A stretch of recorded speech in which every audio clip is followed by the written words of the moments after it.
Hello everyone, welcome back to Magnet Brains. मैं हूं doctor Ritika Bhardwaj. मैं लेकर आई हूं बायोलॉजी फॉर क्लास 11 और आप मेरे साथ पढ़ रहे हैं एनसीईआरटी एग्जाम्पलर। आज के सेशन में हम क्या करेंगे? आज के सेशन में हम पढ़ेंगे कुछ और कंसेप्ट्स। कौन से चैप्टर के लिए? एनाटॉमी ऑफ फ्लावरिंग प्लांट्स के लिए। कुछ कंसेप्ट्स हम ऑलरेडी अपने प्रीवियस सेशंस में कंप्लीट कर चुके हैं। आज और इस चैप्टर के कुछ नए कंसेप्ट्स को हम समझेंगे। तो हमने अपने प्रीवियस जो सेशंस थे उसमें क्या क्या पढ़ा? उसमें हमने पढ़ा कि प्लांट में टिश्यूज किस टाइप के होते हैं और किन किन सेल्स के बने होते हैं। स्क्लेरेन्काइमा पढ़ा, पेरेन्काइमा पढ़ा, जाइलम पढ़ा, फ्लोएम पढ़ा, कोलेनकाइमा पढ़ा। इन सब को कंप्लीट करने के बाद हमने पढ़ा कि ब्रॉडली जो प्लांट टिश्यूज हैं उनको 3 कैटेगरीज में डिवाइड किया गया था: epidermal tissue, ground tissue as well as vascular tissue. आज हम उसके आगे की बात करेंगे।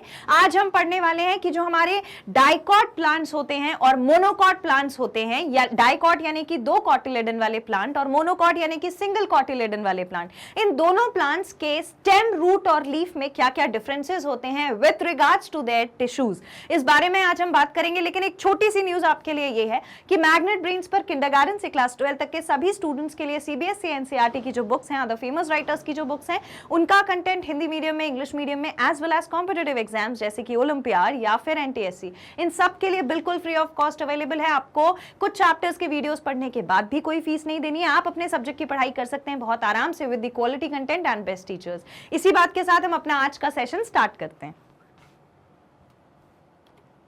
Okay, so fine. आज हम बात करेंगे, मैंने आपको जैसा बताया, मोनोकॉट और डाइकॉट में प्रेजेंट उनके टिश्यूज कौन कौन सी चीजों में, स्टेम में, लीफ में और रूट में। लेकिन उससे पहले हम क्विकली एक चीज देख लेते हैं जो हमने अपने प्रीवियस सेशन में कंप्लीट की है। और वो क्या था? हमने वहां पर 3 तरीके के टिश्यूज पढ़े थे। एक था एपिडर्मल टिश्यू, दूसरा था ग्राउंड या फंडामेंटल टिश्यू और तीसरा था वैस्कुलर टिश्यू। और ये तीनों टिश्यूज होते क्या थे, मैं एक बार रिवाइज करा देती हूँ। जो एपिडर्मल टिश्यू होता है वो प्लांट की बॉडी का सबसे आउटर पोर्शन का टिश्यू होता है, यानी कि जो प्लांट की बॉडी की कवरिंग बनाता है। और उसमें वेरियस डिफरेंट चीजें हमने पढ़ी थी, जैसे कि उसमें प्रेजेंट होते हैं ट्राइकोम्स यानी हेयर लाइक स्ट्रक्चर्स जो स्टेम में प्रेजेंट होते हैं, और हेयर रूट हेयर्स जो कि रूट के साथ प्रेजेंट होते हैं, राइट। इसके बाद हमने पढ़ा था क्यूटिकल की लेयर होती है, स्टोमेटा होता है गैसियस एक्सचेंज के लिए। यानी हमने वो सारी चीजें एपिडर्मल टिश्यू में पढ़ी जो प्लांट के बाहरी भाग में होती है, मतलब बाहरी हिस्से में, आउटर पोर्शन में होती है। उसके बाद हमने बात करी ग्राउंड टिश्यू। तो ग्राउंड टिश्यू होता है, अगर मैं एपिडर्मल टिश्यू को रख लूं एक तरफ और एक तरफ वैस्कुलर टिश्यू को रख लूं, इन दोनों को हटाने के बाद जो टिश्यू बचता है वो होता है हमारा ग्राउंड टिश्यू। तो उसमें आ जाते हैं mostly parenchymatous cell and not only parenchymatous cell but also the sclerenchyma and collenchyma, we will see likewise. Then we had vascular tissue. Vascular tissue में हमने पढ़ा वैस्कुलैरिटी जहां होती है वहां पर होता है कंडक्शन। किस चीज का कंडक्शन? जाइलम और फ्लोएम जो फूड, मिनरल और वाटर को कंडक्ट कर रहे हैं प्लांट के हर पोर्शन में, हर पार्ट में। तो हमने वहां पे पढ़ा कि जाइलम कैसे कैसे अरेंज्ड होगा विद द फ्लोएम, उन दोनों के बीच में क्या चीज है जो डिपॉजिट हो जाती है तो ये दूर दूर हो जाते हैं, यानी कि क्या पैटर्न में अरेंज्ड होते हैं। इस चीज को हमने कंप्लीट कर लिया। अब हम देखते हैं, एक बार रिवाइज कर लेते हैं। सबसे पहले हम बात करते हैं फॉर्मेशन की। तो जो एपिडर्मल टिश्यू होता है वो किससे बना होता है? It forms the outer most covering protoderm. ये क्या होता है? प्लांट की बाहरी पोर्शन की कवरिंग बनाता है। जैसे हम बुक पर अपना कवर चढ़ाते हैं तो वो कवर क्या है? वो कवर हमारा एपिडर्मल टिश्यू है, ठीक। Ground tissue forms the ground meristem. Ground meristem का मतलब है जहां वर्ड मेरिस्टम लगा हो यानी वहां डिवाइडिंग सेल्स की कोई एक्टिविटी चल रही है। तो ये एक ऐसा स्ट्रक्चर है जो प्लांट का मेन घर है, जहां पर बाकी सारी चीजें रहने वाली हैं। तो ये जो ग्राउंड टिश्यू होता है यहां पर हमेशा मेरिस्टम प्रेजेंट होता है। नेक्स्ट है हमारा वैस्कुलर कंडक्शन। वैस्कुलर कहां प्रेजेंट होता है? फॉर्म्स दी प्रोकेम्बियल बंडल्स। प्रोकेम्बियल बंडल्स मैं आपको याद दिला देती हूं, हमने कुछ इस तरीके से पढ़ा था कि यहां पर होगा हमारा क्या? प्रोकेम्बियम, और यहां पर जाइलम और फ्लोएम के अरेंजमेंट होते हैं, या फिर फ्लोएम और जाइलम ऐसे भी अरेंज हो सकता है लाइकवाइज। तो ये चीज तो हमने अपनी डिस्कस कर ली थी कि फ्लोएम कैसे कैसे अरेंज्ड होगा। इसके बाद कौन से कंपोनेंट्स का बना होता है एपिडर्मल टिश्यू? तो एपिडर्मल टिश्यू बना होता है एपिडर्मल सेल्स का, स्टोमेटा का, एपिडर्मल आउटग्रोथ्स का, राइट। अब एपिडर्मल सेल्स तो हमें मालूम है single layer of parenchymatous cells. Stomata और एपिडर्मल आउटग्रोथ में क्या होता है? स्टोमेटा गैशियस एक्सचेंज के लिए गार्ड सेल, एपिडर्मल सेल्स का बना हुआ स्ट्रक्चर, और एपिडर्मल ग्रोथ यानी कि ट्राइकोम। कोई भी चीज अगर एपिडर्मिस के पोर्शन से बाहर निकल के आए तो वही एपिडर्मल ग्रोथ होती है। उसके बाद ग्राउंड टिश्यू। ग्राउंड टिश्यू में हमने पढ़ा कि सिंपल परमानेंट टिश्यू होते हैं, पेरेन्काइमा और कोलेनकाइमा। जब भी आपको कहीं पे वर्ड परमानेंट मिल जाए तो इसका मतलब समझ जाना कि वहां पर अब ग्रोथ नहीं होने वाली, ठीक है। ऑल्दो हमने यहां पे क्या पढ़ा था? मेरिस्टम। मेरिस्टम पढ़ा था, डिवाइडिंग सेल्स होंगे, डिवाइड करने के बाद ये परमानेंट टिश्यू बना लेते हैं।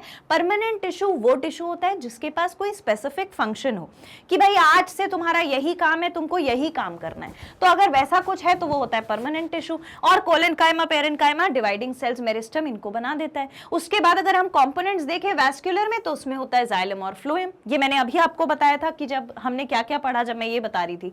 नेक्स्ट है फंक्शन। एपिडर्मल टिश्यू का क्या फंक्शन है? अगर कवरिंग बना रहा है तो मतलब प्रोटेक्शन कर रहा होगा, तो protection of the plant body, absorption of water in roots. Roots जो एक्सपोज्ड हैं सॉइल में वो अब्जॉर्ब करके ला रहे हैं वाटर और मिनरल, तो उसका अब्जॉर्प्शन। फोटोसिंथेसिस करवाता है, रेस्पिरेशन और ट्रांसपिरेशन करवाता है। Photosynthesis process of making of food in plant, यानी कि ग्लूकोज का formation, as well as transpiration, यानी कि एक्सचेंज ऑफ ट्रांसपिरेशन में क्या होगा? ट्रांसपिरेशन में होगा loss of water in the form of water vapour, ठीक है। और गैशियस एक्सचेंज भी यहां से क्यों होगा? मैं आपको ये चीज क्यों बता रही थी? क्योंकि यहां पर स्टोमेटा प्रेजेंट है, और जहां स्टोमेटा प्रेजेंट है तो स्टोमेटा का फंक्शन ही गैशियस एक्सचेंज का होता है, ठीक। फिर आता है ग्राउंड टिश्यू। ग्राउंड टिश्यू में क्या क्या होता है? Ground tissue mechanical support provide करता है। डेफिनेटली अगर ये हम किसी ट्री की ट्रंक को काट दें बीच में से, और ये वाला पोर्शन, यानी कि अगर ये ट्रंक थी इसको बीच में से काट दोगे और ये वाला पोर्शन देखोगे तो यहाँ पर बीच में जाइलम फ्लोएम मिल जाएगा, लेकिन यहाँ पर ये वाला जो पूरा पोर्शन है यही वो पोर्शन है जो स्ट्रेंथ प्रोवाइड करेगा इस पूरी स्टेम को, कि ये स्टेम अपने ऊपर इतना भार लेकर खड़े रहे और पूरे जो लीव्स हैं और जो ब्रांचेस हैं उनको बियर कर सके। तो ये जो होता है ये मैकेनिकल सपोर्ट प्रोवाइड करता है, prepares and store food in leaf and stem. Definitely जब इतना सारा ग्राउंड टिश्यू है ना, इतना सारा ग्राउंड टिश्यू है और ये मैकेनिकल सपोर्ट प्रोवाइड कर रहा है, तो भाई सपोर्ट प्रोवाइड करने के लिए इसको पहले सेल को खुद अच्छा होना पड़ेगा, खुद स्ट्रेंथन होना पड़ेगा। सेल स्ट्रेंथन होगा तब टिश्यू स्ट्रेंथन होगा और तब वो इसको स्ट्रेंथन कर पाएगा। तो उसके लिए वो क्या करता है? फूड स्टोर करके रखता है। अच्छा, एक चीज ये बात ध्यान रखना, अगर कभी मान लो क्वेश्चन में पूछ लिया जाए किसी पार्ट में कि सबसे ज्यादा अगर कहीं स्टोर होता है फूड, तो वो पोर्शन कौन सा होता है? वो होता है ग्राउंड टिश्यू का पोर्शन, ठीक है। ओके, नाउ वैस्कुलर टिश्यू की अगर हम बात करें तो उसका फंक्शन क्या होता है? It conducts water, food and gives mechanical strength. अच्छा मैडम, अब ये मैकेनिकल स्ट्रेंथ क्यों दे रहा है? ये मैकेनिकल स्ट्रेंथ इसलिए देता है कि सपोज करो मैं पर्पल कलर से तो बना देती हूँ ग्राउंड टिश्यू, यहां पर ग्राउंड टिश्यू था, यहां पर ग्राउंड टिश्यू था, ठीक है, लेकिन बिल्कुल बीचों बीच में यहां पर ये जाइलम और ये फ्लोएम गया हुआ है, ठीक है। तो ये एक्चुअली मिडिल पोर्शन है ना, इसीलिए बोला है कि क्योंकि मिडिल पोर्शन जैसे स्केलेटन होता है ऐसा है, भले ही प्रॉपर स्ट्रेंथ प्रोवाइड करने के लिए ग्राउंड टिश्यू है, लेकिन बीच में ये भी तो प्रेजेंट है, इसीलिए बोला है मैकेनिकल सपोर्ट। लेकिन main function, main role xylem phloem vascular tissue का क्या होता है? मेन फंक्शन होता है कंडक्शन। किसका कंडक्शन? वाटर और मिनरल जो सॉइल से आएगा, और फूड जो बाकी लीफ से आएगा। जब सॉइल से आएगा तो यूनिडायरेक्शनल मूवमेंट होगा, जब लीफ से आएगा तो multi directional movement. That's it, इतना हमने रिवाइज कर लिया। अब हम आज के सेशन की बातें स्टार्ट करते हैं। आज के सेशन में हम पढ़ेंगे, देखो मैंने आपको शुरू में ही बताया कि हमें पढ़ना है दो चीजें। क्या क्या है वो चीजें? मोनोकॉट और डाइकॉट, राइट। हमें पढ़ना है कि मोनोकॉट में क्या होता है और डाइकॉट में क्या होता है, ठीक। किसके रिस्पेक्ट में पढ़ना है? सी दिस, हमें मोनोकॉट्स और डाइकॉट्स के बीच में डिफरेंसेस पढ़ने हैं और सिमिलैरिटीज पढ़नी है। किन पॉइंट्स को लेकर सिमिलैरिटी और डिफरेंसेस? कि इनकी लीफ कैसी होती है, इनकी स्टेम कैसी होती है और इनकी रूट्स कैसी होती हैं। डेफिनेटली दोनों अलग स्ट्रक्चर है, दोनों अलग तरीके से डेवलप होते हैं। एक 1 कॉटिलेडन वाले पोर्शन से, एक 2 कॉटिलेडन वाले पोर्शन से डेवलप हो रहा है, तो कुछ तो इसमें डिफरेंस है और वो डिफरेंस क्या है हमें यही पढ़ना है। अच्छा, इससे पहले कि आप कुछ और अज्यूम कर ले, मैं आपको इतना बता देती हूं कि दोनों ही प्लांट्स हैं और दोनों ही प्लांट्स कैसे हैं, जो अपना नॉर्मल फंक्शन करने वाले हैं। नॉर्मल फंक्शन से मैडम आपका क्या मतलब है, इससे हम क्या समझे, इससे हमें यह समझना है कि अभी तक हमने जितने भी टिश्यू की बात करी, यानी कि ग्राउंड टिश्यू, एपिडर्मल टिश्यू या फिर वैस्कुलर टिश्यू, ये सारे टिश्यूज इनमें प्रेजेंट हैं, लेकिन उन टिश्यूज के प्रेजेंस होने में, उनके सेल्स में और उनके अरेंजमेंट में, उनके ओरिजिन में थोड़ा थोड़ा सा डिफरेंस होता है। किसी में हो सकता है पित्त पोर्शन बड़ा हो, किसी में हो सकता है पित्त का पोर्शन छोटा हो। तो ये जो कुछ डिफरेंसेस हैं बस उसको हमें याद करना है। ठीक, अभी इतना समझ में आ गया। अब हम बात करेंगे सबसे पहले किसके बारे में, रूट्स के बारे में। ठीक, सी एनाटॉमी ऑफ डाइकोटिलेडोनस रूट। ठीक है, एनाटॉमी ऑफ डाइकोटिलेडोनस रूट। अब हम जब डाइकोटिलेडोनस रूट में पढ़ने जाते हैं तो आपके सामने सबसे पहली लाइन क्या लिखी हुई है, roots of sunflower in transverse section shows. अब सनफ्लावर क्यों लिया और कुछ क्यों नहीं लिया? हमने डाइकॉट पढ़ने के लिए सिर्फ सनफ्लावर का यूज क्यों किया? इसलिए किया है क्योंकि हमारी जो बाइबल है आज की डेट में, हमारी जो एनसीईआरटी है वो एनसीईआरटी बात करती है सनफ्लावर की, तो हमें भी सनफ्लावर की बात करनी है। जैसा जैसा एनसीईआरटी बोलेगी दिन है तो दिन है, एनसीईआरटी बोलेगी रात है तो रात है, भले ही कुछ भी हो। ठीक है, तो अब अगर एनसीईआरटी ने ये बताया है कि हमें सनफ्लावर के बारे में पढ़ना है तो हम उसके बारे में डिस्कस करते हैं। तो सबसे पहली चीज, हमें सनफ्लावर की जब हम बात करते हैं रूट्स की, तो उसमें हमें क्या क्या पोर्शंस दिखते हैं पहले तो आप ये समझो। उसमें हमें दिखता है एपिडर्मिस, मतलब आउटर कवरिंग वाला पोर्शन। फिर हमें दिखता है कॉर्टेक्स। आपको याद होगा मैंने प्रीवियस सेशन में आपको बताया, अच्छा इसीलिए है ना हर सेशन देखना जरूरी है, क्योंकि ये जो चीजें हम पढ़ रहे हैं ये कोरिलेटेड रहती हैं फर्स्ट से लेके आखिर तक। अगर कोई चैप्टर हमें पढ़ना है, समझना है, तो हमें सारे सेशंस देखने होंगे। अब मैंने वहां आपको बताया था कि जब हम प्लांट को देखते हैं तो प्लांट की लेयर में एक आउटर लेयर होती है, जो होती है, मैं ऐसे लिख देती हूं, आउटर लेयर जो होती है वो होती है एपिडर्मिस की लेयर। एपिडर्मिस की लेयर, एपिडर्मिस की लेयर के बाद अंदर एक और लेयर होती है, अंदर I will make it with different colour, अंदर एक और लेयर होती है, और वो लेयर क्या कहलाती है? वो लेयर कहलाती है, 1 मिनट, वो लेयर कहलाती है हाइपोडर्मिस, राइट। फिर मैंने आपको ये भी बताया था कि इसके और अंदर जाओगे तो ये वाली लेयर क्या है? ये है एंडोडर्मिस, राइट। और अब आप देख पा रहे हो ये एपिडर्मिस एकदम आउटर की लेयर, उसके बाद जो प्रेजेंट था वो हाइपोडर्मिस, और फिर थोड़ा गैप छोड़ के एंडोडर्मिस। एंडोडर्मिस के अंदर फिर पेरीसाइकिल मिलेगा, पेरीसाइकिल के बाद हमको फिर बंडल्स मिलेंगे, वैस्कुलर बंडल, फिर वो रेज और यहाँ पर पिथ होगा, वो छोड़ दो। अभी अगर हम इस सेक्शन को देखें तो आपको जो ये वाला पोर्शन दिख रहा है, कौन सा वाला पोर्शन मैडम? ये वाला जो पोर्शन दिख रहा है, दिस पोर्शन जिसको मैं शेड कर रही हूं, ये पोर्शन सबको दिख रहा है, ये एम्प्टी पोर्शन। ठीक है, ये एम्प्टी पोर्शन जो है ये हमारा पोर्शन है जो कहलाता है क्या? जो कहलाता है कॉर्टेक्स। ठीक है, तो ये कॉर्टेक्स का पोर्शन हमको किसमें दिखता है? रूट्स में भी दिखता है। और कॉर्टेक्स के पोर्शन में कौन से वाले सेल्स होते हैं? पेरेन्काइमा के सेल्स। कॉर्टेक्स में पेरेन्काइमा के सेल्स प्रेजेंट होते हैं। इतनी बात समझ में आ गई? ठीक है, अब एंडोडर्मिस प्रेजेंट होगी। आपको एपिडर्मिस दिख गई, आपको एंडोडर्मिस में ब्लैक कलर से टिक कर देती हूं तो आपको इजीली आप आइडेंटिफाई कर पाओगे। देखो यहां हमको एपिडर्मिस मिल गई, यहां हमको एंडोडर्मिस मिल गई, यहां हमको कॉर्टेक्स मिल गया। लेकिन इसके अलावा कहानी खत्म नहीं होती। इनका कहना है कि इसमें स्टेले भी प्रेजेंट होता है। ठीक है, तो ये जो स्टेल होता है, ये क्या होता है? ठीक, अब इस स्टील में बहुत सारे पोर्शंस आते हैं। बहुत सारे पोर्शंस का क्या मतलब है? देखो भाई, जाइलम फ्लोएम भी तो होना ही चाहिए ना। रूट में से मैंने बोला कि रूट में से वाटर को अब्सॉर्ब करना, रूट में से मिनरल को अब्सॉर्ब करना, ये सब काम वैस्कुलर टिश्यू का है। तो वो वैस्कुलर टिश्यू कहाँ जाएगा? तो it comes under this stele. ठीक है, अब अपन देखते हैं कैसे। अभी इतना तो समझ में आ गया ना कि एपिडर्मिस आउटर मोस्ट लेयर जो सिंगल सेल की लेयर होती है, एक अकेले सेल की लेयर होती है, और एंडोडर्मिस अंदर वाली लेयर होती है। इतना क्लियर हो गया? ओके, नाउ सी, हम सबसे पहले बात करते हैं एपिडर्मिस की। मैं धीरे धीरे करके ये चारों आपको एक्सप्लेन कर रही हूँ। सबसे पहले एपिडर्मिस सिंगल लेयर सेल होती है। अब भी मैंने आपको बताया many cells bear root hair, बहुत सारे सेल्स में रूट हेयर होंगे। सेशन के स्टार्टिंग में मैंने आपको बताया कि एपिडर्मिस के पास बाहर निकला हुआ कोई अगर अटैचमेंट है तो वो क्या है? वो उसका अपेंडेज है। ठीक, जैसे कि रूट हेयर। इसके बाद क्यूटिकल इज एब्सेंट। अच्छा मैडम क्यूटिकल क्या है, क्यूटिकल की जरूरत क्यों है? मैंने आपको बताया था कि जो ये एपिडर्मिस है, एपिडर्मिस की ये वाले सेल्स हैं, ठीक, इन सेल्स के पास कभी कभी बाहर एक वैक्सी कोटिंग होती है, कभी कभी बाहर एक वैक्सी कोटिंग होती है, और वो वैक्सी कोटिंग इस तरीके से प्रेजेंट होती है, ऐसे थिक वैक्सी लेयर।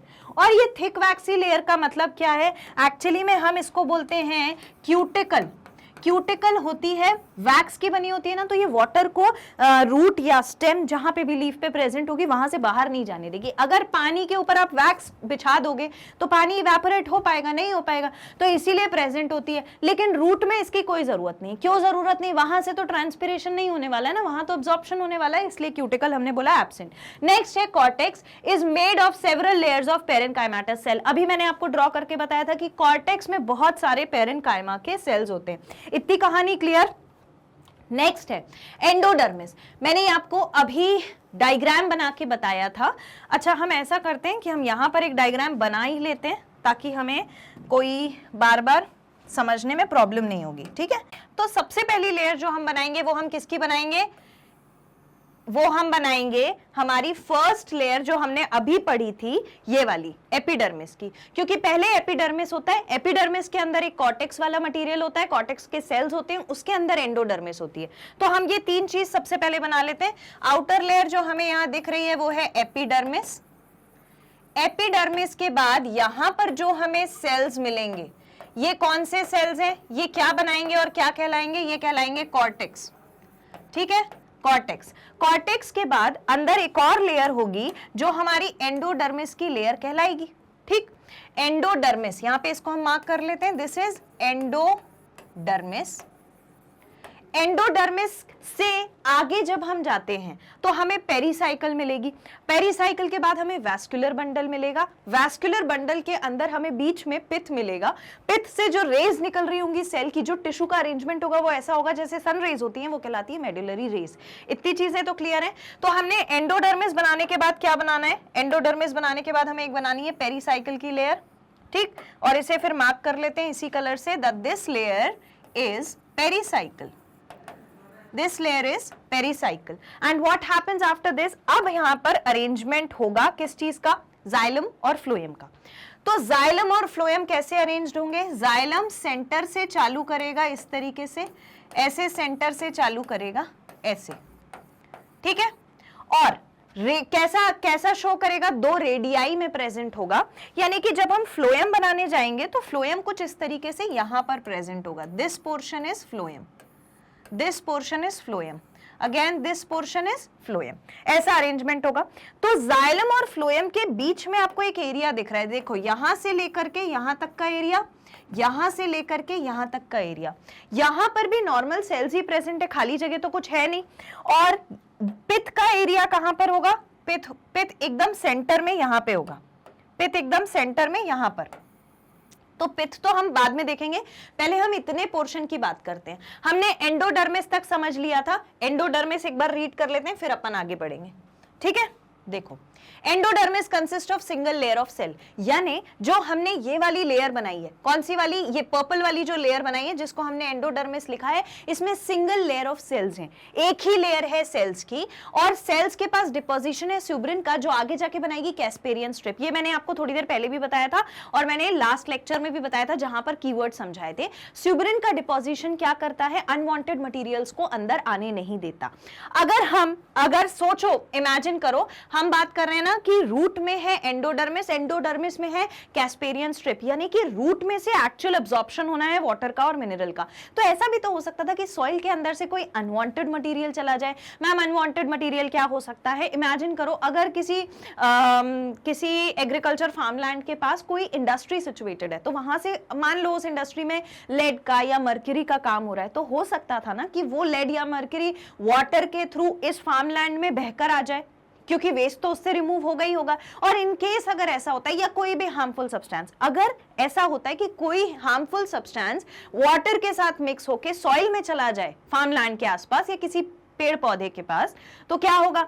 भाई जो भी पेड़ पौधा है, जो भी फार्म लैंड में प्लांट्स होंगे, उनकी तो टेंडेंसी है ना कि उन्हें सॉइल से अब्सॉर्ब करना है वाटर और मिनरल, तो उन्हें थोड़ी पता है कि ये मर्क्यूरी है, ये लेड है, तुम गंदे हो, तुम अच्छे हो, वो तो सभी को अब्सॉर्ब करेगा। तो अब जब ये अब्सॉर्प्शन होगा तो कोई हार्मफुल चीज इस प्लांट के अंदर ना चली जाए, उसको रोकने के लिए एंडोडर्मिस के पास एक स्यूबरिन की लेयर है, which is called as casparian strip, which blocks और which makes it impermeable। impermeable का मतलब क्या होता है? impermeable का मतलब हम 8th क्लास से पढ़ते आ रहे हैं, सेल चैप्टर से।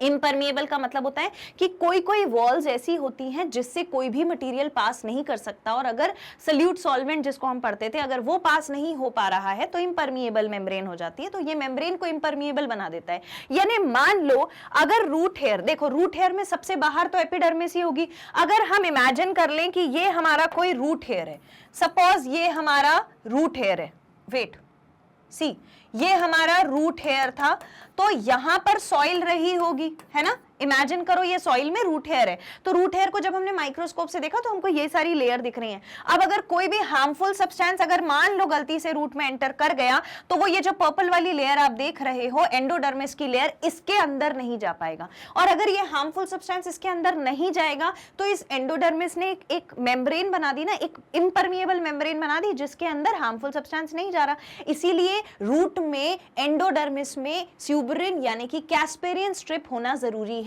और वो दिखती कैसी है, मैंने आपको बताया था, जैसे हम कोई गिफ्ट लेकर जाते हैं किसी के पास, तो देखा है ना वो गिफ्ट पे आजकल हम एक रिबन लगाकर पैक कर देते हैं। तो मान लो ये गिफ्ट बॉक्स है, तो इसके ऊपर रिबन अपन ऐसे नहीं, आपने देखा होगा ऐसा रिबन लगा रहता है, ऐसा, है ना। तो इसी तरीके से कैस्पेरियन स्ट्रिप प्रेजेंट होती है सेल के ऊपर। अगर ये सेल है, ये सिंगल लेयर है ना, तो ये मान लो हमने सिंगल लेयर बना ली सेल की, एंडोडर्मिस की सिंगल लेयर बन गई, ठीक। तो इसके पास कैस्पेरियन स्ट्रिप इस तरीके से प्रेजेंट होगी, इसके पूरे ऊपर चढ़ी हुई है, ठीक है। तो अगर मैं इसको क्रॉस सेक्शन, ये तो मैंने बाहर से आपको दिखा दिया, अगर मैं इसको क्रॉस सेक्शन में देखूंगी तो ये मुझे कैसा दिखेगा। मान लो ये इसके अंदर है, ये इसके अंदर, सेल के अंदर अपन आ गए, तो कैस्पेरियन स्ट्रिप बाहर बाहर मुझे यहां पर डिपॉजिट दिखेगा। मैं थोड़ा डार्क कलर ले लेती हूं, ये देखो यहां पे डिपॉजिट दिखेगा इस तरीके से।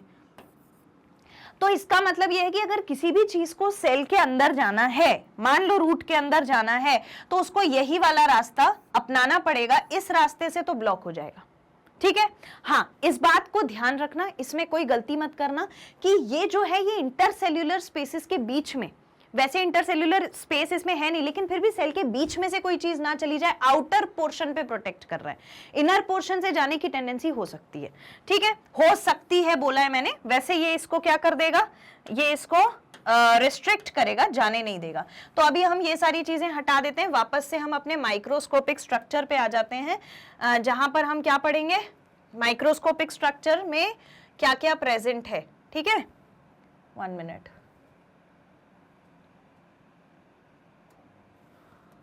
let me erase this portion, ठीक है। अब देखो, अभी हमें एंडोडर्मिस के बारे में समझ में आ गया, एक बार इसको रीड कर लेते हैं। Cells have deposition of suberin in the form of casparian strip. Casparian strip objective point of view से भी इंपॉर्टेंट है, इसको बिल्कुल मत भूलना। On radial and tangential wall, radial और टेंजेंशियल वॉल, मैंने बोला आउटर, जैसे अगर ये सेल है तो इस पे ऐसे प्रेजेंट है, ठीक है, ऐसे रेडियली प्रेजेंट है, थ्रू एंड थ्रू, पूरे सेल के चारों तरफ, ठीक। उसके बाद आता है स्टिले। तो स्टिले क्या होता है, स्टील जिसको बोलते हैं, वो होता है अगर हम इस पोर्शन को छोड़ दें, ये वाला पोर्शन हम छोड़ दें, ठीक है, एपिडर्मिस वाला, तो एपिडर्मिस के अंदर वाला जो पूरा पोर्शन है कहां से चालू होगा, एंडोडर्मिस के बाद चालू होगा, पेरिसाइकल की लेयर से, और फिर पिथ तक जितनी भी चीजें, देखो यही चीज यहां पर भी होगी ना, हम आधा सेक्शन देख रहे हैं। अगर ये हमारा रूट का पोर्शन था, अगर ये रूट है, रूट हेयर को मैंने बीच में से कट किया और मैं ऐसे देखूंगी तो मुझे यही वाला सर्कुलर पोर्शन मिलेगा, उसका आधा पोर्शन हम बना के यहां देख रहे हैं। तो सिमिलरली ऐसे ही आधा पोर्शन आगे भी होगा, राइट, समझ में आ गया। मैंने ये रूट हेयर था, रूट हेयर को मैंने बीच में से कट किया, यहां से मैं देख रही हूं, और इसका मैं सिर्फ आधा पोर्शन पढ़ रही हूं क्योंकि बाकी आधे में भी वही चीजें हैं, ठीक है, clear, okay. Now see this, यहां तक समझ में आया, ये पेरिसाइकल से पिथ तक का एरिया, पिथ एकदम सेंटर है, पिथ के बाद वापस से वही चीजें होंगी जो यहां पे हैं, तो पिथ तक का जो पोर्शन है पेरिसाइकल से पिथ, वो सब कुछ कहलाता है स्टील। वो सब कुछ क्या कहलाता है, I will write it over here, it is called as stele. ठीक है, अब इस स्टील में क्या क्या है एक बार पढ़ो, फिर मैं आपको इमेजिन करवाती हूं। देखो, steel is a tissue in inner side of epidermis. Epidermis के अंदर जो पोर्शन है वो स्टील, ठीक। उसमें सबसे पहले आती है पेरीसाइकिल की लेयर। मैंने आपसे यही बोला था ना, पेरीसाइकिल से चालू होकर पित्त तक जाती है। पेरीसाइकिल क्या है? Comprises of few layers of specialised parenchyma cells in inner of the endodermis. Endodermis के देखो, पहले एपिडर्मिस थी, फिर कॉर्टेक्स था, फिर एंडोडर्मिस। एंडोडर्मिस के अंदर कुछ सेल्स ने एक लेयर बनाई जो पेरीसाइकिल कहलाई। और वो कौन से सेल्स थे जो पेरीसाइकिल बना रहे हैं? पेरेन्काइमाटस सेल्स। तो हर जगह बेसिकली ज्यादातर पेरेन्काइमाटस सेल हमको मिला। ये जो ब्लू वाली लेयर आप देख रहे हो, ये जो ब्लू वाली लेयर आप देख रहे हो, देखो मैं इसको वापस से बना दे रही हूं, मैं इसे थोड़ा डार्क कर देती हूं सो दैट यू स्पॉट इट। ये आई विल डार्कन इट, ठीक है। ये वाली जो लेयर है दिस इज पेरीसाइकिल लेयर, जो कौन से सेल्स की बनी है? पेरेन्काइमा। तो मैं यहां पर पेरीसाइकिल के बगल में ब्रैकेट में लिख देती हूं कि this is made up of parenchymatous cells. This is made up of parenchymatous, parenchyma वाले सेल्स हैं, ठीक है, पेरेन्काइमा वाले सेल्स हैं। क्लियर हो गया? इसके बाद दूसरी लेयर हम डायग्राम से भी देखेंगे तो दूसरी लेयर हमको कौन सी मिलेगी? दूसरी लेयर में हमको ये सब मिलेगा। ये हमारा फ्लोएम है, ठीक है, ये हमारा जाइलम है, ये जाइलम है, ये जाइलम, ठीक है। अच्छा, अब क्या होगा? Pericycle comprise of few layer of specialised parenchyma inner to the epidermis. इतना हमने देख लिया। अब हम बात करते हैं वैस्कुलर बंडल की। मैंने जो आपको जाइलम और फ्लोएम बताया वो वैस्कुलर बंडल ही कहलाता है। तो vascular bundle are radial, many range between 2 and 6, though commonly there are 4 groups, that is tetrarch and xylem is exarch। इस बात का क्या मतलब है कि ये जो आप वैस्कुलर बंडल देख रहे हो, एक चीज तो ये है कि हम जब भी जाइलम और फ्लोएम को पढ़ते हैं तो एक साथ मिला करके पढ़ते हैं। तो ये जाइलम और फ्लोएम जो हैं वो यूजुअली अगर 2 के बंडल में होते हैं तो हम क्या बोलते हैं? जैसे यहां पर हमने टेट्रार्च बोला है, ये वर्ड देख रहे हो, ये टेट्रार्च लिखा है। अगर 2 होते तो हम डायार्च बोलते, 3 होते तो ट्रायार्च बोलते, 4 हैं तो टेट्रार्च बोलेंगे, ठीक है। अगर 5 से ज्यादा होंगे तो पॉलीआर्च, 5 होंगे तो पेंटार्च, ठीक है। तो ये बंडल्स जो हैं ये 4 के ग्रुप्स में दिखते हैं, ठीक है। किसके ग्रुप में? 4 के ग्रुप में दिखते हैं, इसीलिए ये क्या कहलाते हैं? ये कहलाते हैं टेट्रार्च, ठीक। इसके बाद कैसा अरेंज्ड है? रेडियल अरेंज्ड है। मैंने आपको बताया था कि अगर ये एक सर्कुलर पोर्शन है जहां पर जाइलम और फ्लोएम अरेंज्ड है और वो अगर 2 रेडियाई बना रहे हैं, यानी कि ऐसा जाइलम प्रेजेंट है, ऐसा प्रेजेंट है जाइलम, ठीक। तो फिर फ्लोएम कैसा प्रेजेंट है? फ्लोएम जो है वो इस तरह प्रेजेंट है, यहां पर ये फ्लोएम है, ये फ्लोएम है। तो आपको नहीं दिखता कि इसमें 2 रेडियाई दिख रहे हैं? मैम कैसे दिख रहे हैं? ये एक रेडियाई है ना, ये एक रेडियाई, ये दूसरा रेडियाई, 2 दिखे। फिर ये 3 बंडल, दूसरा बंडल, तो एक बंडल ये, एक बंडल ये, एक बंडल ये और एक बंडल ये। क्या है ये? जाइलम और फ्लोएम। बीच में जाइलम है, कोने कोने में फ्लोएम है, कॉर्नर्स में। तो ये हमको 4 दिख रहे हैं, इसलिए हमने टेट्रार्च बोला है। इतना समझ में आ गया? ठीक है। अब ये पता है कि टेट्रार्च यानी क्या होता है, लेकिन वहां पर एक और वर्ड लिखा था जिसका नाम था क्या? एक्सार्च लिखा था ना, एक्सार्च। एक्सार्च मतलब क्या होता है? एक्सार्च मतलब होता है कि जब, देखो जाइलम जो है वो 2 टाइप का है, प्रोटोजाइलम और मेटाजाइलम। प्रोटोजाइलम मतलब वो जाइलम जो पहले बना, सबसे पहले प्राइमरी, जो सबसे जब स्टार्ट हुआ जाइलम बना, तो सबसे पहले जो जाइलम बनता है उसको अपन बोलते हैं प्रोटोजाइलम। बाद में जो जाइलम बनता है उसको हम बोलते हैं क्या? मेटाजाइलम, ठीक। अगर प्रोटोजाइलम पेरीफेरी में हो, पेरीफेरी में मतलब देखो मैंने छोटे छोटे जाइलम सेल्स बाहर बनाए हैं और बड़े बड़े जाइलम सेल अंदर बनाए है ना। तो प्रोटोजाइलम अगर पेरीफेरी पे है, यानी कि आप ये समझ लो, मैं यहां पर लिख देती हूं, हाँ आई विल राइट, प्रोटोजाइलम को याद रखने के लिए हम ये बोल सकते हैं कि ये है पुराना जाइलम, ठीक है, पुराना जाइलम। क्यों मैम पुराना जाइलम क्यों? क्योंकि सबसे पहले बना था, जो पहले आता है वो पुराना हो जाता है ना। तो ये कौन सा जाइलम है? प्रोटोजाइलम, यानी कि पुराना वाला जाइलम। पुराना वाला जाइलम, प्रोटोजाइलम अगर पेरीफेरी पर हो, पेरीफेरी मतलब क्या होता है? कॉर्नर्स पर, एजेस पर, तो हम इस सिचुएशन को कहते हैं एक्सार्च सिचुएशन। एक्सआर्च सिचुएशन। मैम हमने ये किसके कॉन्टेक्स्ट में देखा कि प्रोटोजाइलम पेरिफेरी में था? ये हमने देखा मेटाजाइलम के कॉन्टेक्स्ट में, यानी कि मेटाजाइलम बीच में था। ठीक है, तो यहां पर कॉर्नर पे जो जाइलम प्रेजेंट है वो है प्रोटोजाइलम, और बीच में जो जाइलम प्रेजेंट है वो है मेटाजाइलम। ठीक है, ऐसा अरेंजमेंट कहलाता है एक्सआर्च। क्लियर हो गया? That is all about it. That is all about the vascular bundle that you need to understand. Now see, vascular bundles are radial and many range between 2 and 6. 2 से 6 के बीच में हो सकता है। अगर 2 होते तो डायआर्च, 3 होते तो ट्राइआर्च, 4 होते तो टेट्रार्च, 5 होते तो पेंटार्च, 6 होते तो हेक्सार्च, उससे ज्यादा होंगे तो पॉलीआर्च। ठीक, तो ये 2 भी हो सकते हैं या 6 तक हो सकते हैं। इसके बाद 2 कॉमनली दे आर 4 ग्रुप्स, ज्यादातर टेट्रार्च यानी कि 4 ग्रुप्स में दिखता है, और जाइलम एक्सआर्च होता है, यानी कि प्रोटोजाइलम बाहर की तरफ, मेटाजाइलम अंदर की तरफ। इतनी कहानी क्लियर? इसके बाद एक चीज और आती है कंजंक्टिव टिश्यू नाम से। अब ये कंजंक्टिव टिश्यू क्या होता है उसको समझो। मैं ये वाला पोर्शन रिमूव कर दे रही हूं, ठीक है, ये आप समझ गए हो, बिकॉज आई रिक्वायर स्पेस। ठीक है, ओके। अब देखो यहां पर आपको एक चीज दिख रही है ना, ये फ्लोएम और ये जाइलम। ठीक है, मैं जाइलम को सर्कल कर दे रही हूं, ये जाइलम है, आई यूज दिस कलर। ये जाइलम, ये जाइलम, ये जाइलम, यानी ये जाइलम है, ये जाइलम है। ठीक, और ये वाला फ्लोएम है। ठीक, और ये जाइलम है और ये फ्लोएम है। ठीक है, तो ये जो जाइलम और फ्लोएम के बीच में जगह होती है, देखो ये जाइलम है, ये फ्लोएम है, इसके बीच में ये एरो दिख रहा है ब्लू वाला, ये जो जगह होती है ये कंजंक्टिव टिश्यू की जगह होती है। इस टिश्यू को बोलते हैं conjunctive tissue, the tissue present between the xylem and the phloem. कोई दिक्कत इतने में नहीं है ना? अब देखो conjunctive tissue, parenchyma cells between xylem and phloem. तो हमने पढ़ा है पित्त में पेरेन्काइमा सेल है, हमने पढ़ा है कॉर्टेक्स में पेरेन्काइमा सेल है, हमने पढ़ा है मेडुलरी रेज में पेरेन्काइमा सेल है। तो ये कंजंक्टिव टिश्यू उसी का तो मेडुलरी रेज का ही तो एक हिस्सा बनने वाला था ना। तो ये जो इनके बीच का एरिया है, अच्छा इसमें बिल्कुल कंफ्यूज मत होना, मेडुलरी रेज और कंजंक्टिव टिश्यू अलग अलग चीज है। मेडुलरी रेज मतलब पित्त के पोर्शन से जब सन की तरह रेज निकालता हुआ टिश्यू दिखेगा तो वो पेरेन्काइमा सेल्स कंटेनिंग टिश्यू है, उसको बोलते हैं मेडुलरी रेज। लेकिन जाइलम और फ्लोएम के बीच में जो सेल है पेरेन्काइमा के, वो कहलाते हैं conjunctive tissue. So this portion is the conjunctive tissue.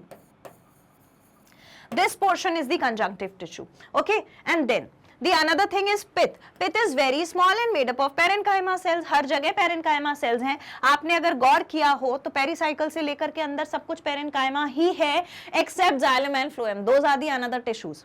है ना? xylem, phloem में scleres, vessels और ये सब हम पढ़ चुके हैं पहले। ठीक, अब ये तो हम समझ गए। पिथ जो है वो यहाँ पर देखो, ये मैंने रेड कलर का बनाया हुआ था ना, पहले से मैंने बोला था बहुत छोटा सा पिथ होता है। सो पिथ इज वेरी स्मॉल।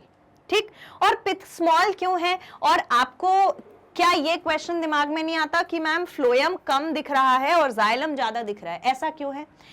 ऐसा इसीलिए है डियर स्टूडेंट्स, बिकॉज हम पढ़ रहे हैं रूट। रूट का मुख्य काम, इंपॉर्टेंट काम ये होता है कि वो सॉइल में से वाटर और मिनरल लेके आए, राइट? अब सॉइल में से वाटर और मिनरल लाने वाली तो उतनी ही रूट्स है ना? ऐसा तो नहीं है कि जितनी रूट्स थी उतनी लीव्स थी, लेकिन फूड बनाने वाली जो लीव्स हैं वो तो बहुत सारी थी।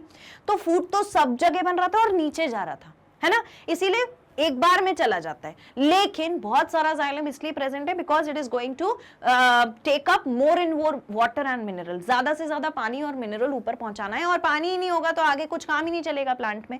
इसीलिए जाइलम हमें यहाँ ज्यादा दिख रहा है, फ्लोएम कम दिख रहा है। ये इसका लॉजिकल रीजन है। ठीक, पिथ छोटा होता है। यहां पर हमने अपना खत्म कर लिया कि रूट्स कैसी होती हैं डाइकोटिलेडोनस प्लांट में।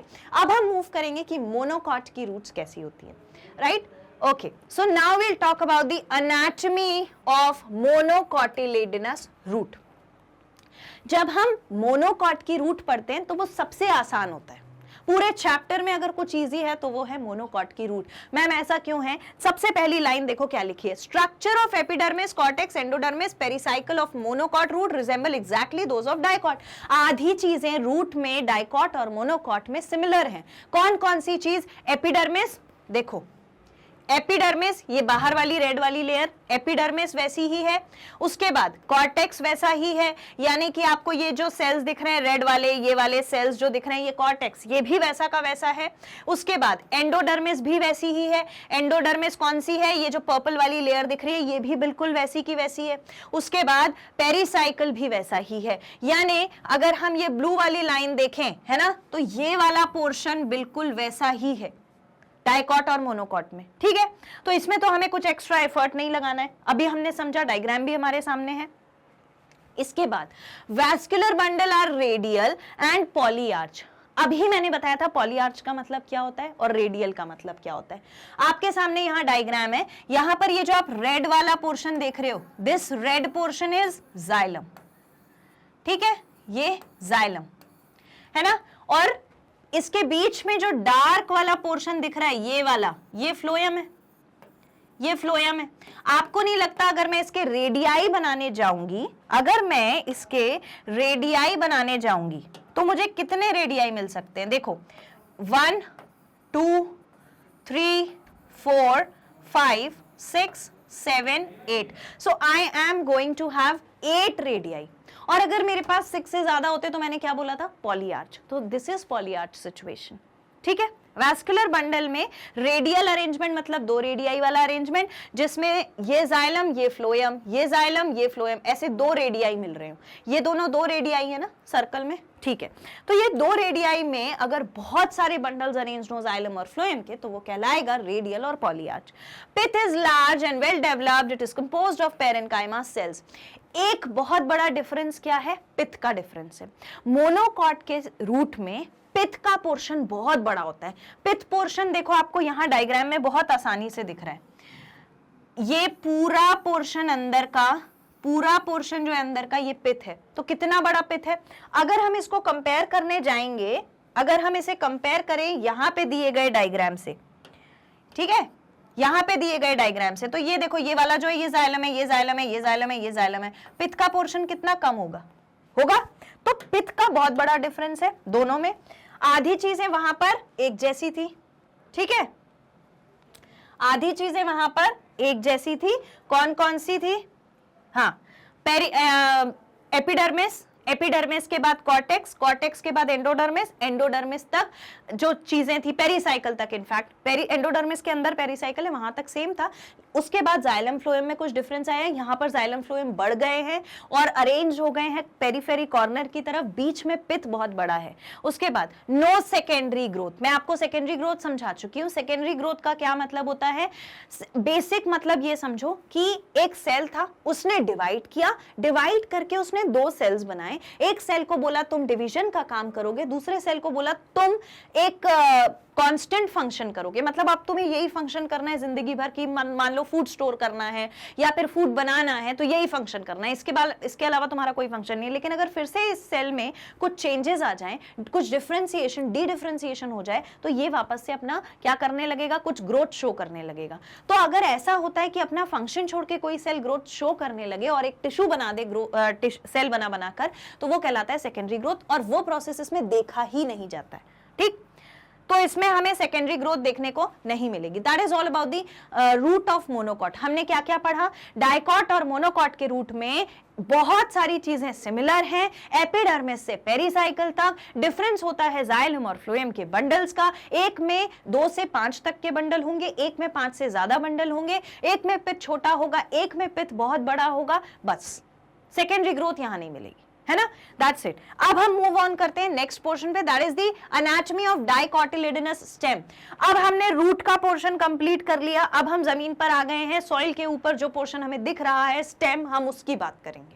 तो जो स्टेम हमें पढ़ना है वो हमें किसकी पढ़ना है? पहले डाइकॉट की, और फिर हम बात करेंगे मोनोकॉट की स्टेम में क्या होता है। सबसे पहले एपिडर्मिस। मैंने आपसे लेक्चर के स्टार्टिंग में ही बोला था कि एपिडर्मिस ऐसी लेयर है जो हर जगह प्रेजेंट है। भाई स्किन तो स्टेम को भी चाहिए ना, लेकिन एक मेजर डिफरेंस ये आ जाता है कि जब रूट की आप स्किन देखते हो तो उसके बाहर रूट हेयर दिखता है। तो क्या आपको लगता है स्टेम में रूट हेयर दिखेगा? नहीं दिखेगा। क्या दिख सकता है स्टेम में? स्टेम में आपको दिख सकता है क्यूटिकल की लेयर, यानी कि वैक्सी लेयर, जो रोकेगी कि वाटर बाहर ना जा सके, transpiration, loss of water in the form of water vapour ना हो। तो सेल्स के बाहर एक वैक्सी लेयर आ गई है। अगर हम पानी की किसी चीज के ऊपर, मान लो एक पानी की कोई चीज है, उसके ऊपर हम वैक्स डाल दें तो वो पानी वैक्स से बाहर तो नहीं आ सकता, ऐसे ही डिपोजिशन हो जाता है क्यूटिकल की लेयर का। कहां पर? पूरी स्किन पर, स्टेम की पूरी स्किन पर अगर मान लो क्यूटिकल लगा है तो क्या होगा, ये पानी स्टेम से बाहर नहीं जाएगा, तो प्रोटेक्टिव क्राइटेरिया। इसके अलावा स्टेम में कभी कभी कुछ ऐसे हेयर लाइक आउटग्रोथ दिखती है, तो ये हेयर लाइक आउटग्रोथ आपने ऐसा नहीं दिखता कि बिल्कुल बहुत बड़े बड़े हेयर दिख रहे हो, लेकिन अगर आप बाहर जाओगे, थोड़ा सा देखोगे, प्लांट को ऑब्जर्व करोगे, तो वहां पर you will find out that these stems are going to have certain very thin fine hair like structures which are called as trichome. Why are these trichomes present on the stem? So that the animals do not eat the stem. इसीलिए present होते हैं stem पर ये छोटे छोटे hairs, क्योंकि ये कुछ सेक्रीशन कर रहे हैं, कुछ सेक्रीट करेंगे। क्या सेक्रीट करेंगे? कुछ ऐसा केमिकल, कुछ ऐसा सब्सटेंस, एक्चुअली कुछ ऐसा सब्सटेंस जो क्या करे, एनिमल्स के ओरल कैविटी में, माउथ में इरिटेशन कॉज करे। तो ये जो एनिमल्स हैं ये इसको नहीं खाएंगे। मान लो एक बार गलती से खा भी लिया, तो अगली बार पता रहेगा कि अगर इसमें से ऐसी स्मेल आ रही है, उन लोगों के इंस्टिंक्ट, एनीवेज एनिमल्स के इंस्टिंक्ट्स जो होते हैं वो भी बहुत स्ट्रांग होते हैं। तो अगर उन्हें समझ में आ गया कि भाई इस प्लांट को खाने से मेरे मुंह में ये इरिटेशन हो रही है, so they are going to stop it. So that is again a protective criteria. तो देखो, it is the outermost layer of cells, externally it is covered with cuticle, many bear, trichome and few stomata. मैंने आपको cuticle बताया, मैंने आपको trichome बताया। इसके अलावा स्टेम में, स्टेम की एपिडर्मिस में भी स्टोमेटा देखने को मिलेगा। और स्टोमेटा क्या करता है? एक्सचेंज ऑफ गैसेस कराता है। मैंने आपको स्टोमेटा भी बहुत डीपली पढ़ाया है। दो टाइप के स्टोमेटास होते हैं, एक बीन शेप्ड वाले सेल्स होते हैं, गार्ड सेल्स, और दूसरे डंबल शेप वाले होते हैं। ठीक है, तो स्टोमेटा प्रेजेंट होगा। यहां तक की कहानी क्लियर हो गई। इसके बाद जब अपन आगे चलेंगे तो हमें दिखेगा कॉर्टेक्स है। कॉर्टेक्स में क्या होता है? पेरेन्काइमा के सेल्स होते हैं। इट कंसिस्ट ऑफ 3 सब जोन्स। इसमें और 3 सब जोन्स हैं। पहला hypodermis, cortical layer and endodermis. ठीक है, अब यहां डायग्राम में देखिए। ठीक, सबसे पहला आपको ये जो हेयर ये ब्लैक वाले जो आउटर थोड़े थोड़े से निकले हुए हेयर लाइक स्ट्रक्चर दिख रहे हैं, यही हमारे एपिडर्मल हेयर है। ठीक, जिसको हमने बोला था कि ट्राइकोम है। ठीक है, इसके अंदर एक पतली ग्रीन लेयर दिख रही है, और वो पतली सी ग्रीन लेयर कौन सी है? वो है एपिडर्मिस की लेयर, बाहर वाली स्किन, जिससे ये हेयर अटैच्ड है। और इसी स्किन में क्या प्रेजेंट होगा? ऊपर वैक्सी कवरिंग, और इसी स्किन में क्या प्रेजेंट होगा? स्टोमेटा। ठीक, इसके बाद हमें क्या दिखेगा? इसके बाद इसके अंदर की लेयर दिखेगी जो हाइपोडर्मिस कहलाएगी। इसके अंदर की लेयर हाइपोडर्मिस कहलाएगी। हाइपोडर्मिस जो है, ये हाइपोडर्मिस के बाद चालू होगा हमारा कॉर्टेक्स। कॉर्टेक्स में ये लाइट ग्रीन कलर का जो दिख रहा है ना, ये लाइट ग्रीन कलर का जो दिख रहा है, दिस इज द कॉर्टेक्स। और इस कॉर्टेक्स के अंदर क्या होता है मैम? इस कॉर्टेक्स के अंदर भर भर के पेरेन्काइमा के सेल्स होते हैं, और पेरेन्काइमा ही इसका ग्राउंड है। ठीक है, अब पेरेन्काइमा मिल गया, हाइपोडर्मिस मिल गया, और हमें कॉर्टेक्स समझ में आ गया।